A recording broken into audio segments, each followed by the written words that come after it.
მოგესალმებით მეგობრებო, ჩემო მომწერებო. დავასრულე კიდევ ერთი მონადირი. სანადირო დასაკეციდან.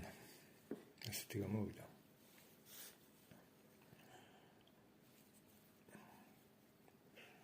ამდანის მონაცემებს რაც შეეხება ფოლადი ამ ეტაპზე რა მასალაზეც მუშაობ პირი ფიქსატორი ენა და კუდი 8x6-იანებთან ტარის корпуსი 3 მმ-იანი ფირფიტები გამოვიყენე ამ შემთხვევაში 20-18 მათი ტე ჩამკეთის სისტემა ტრიადლოკი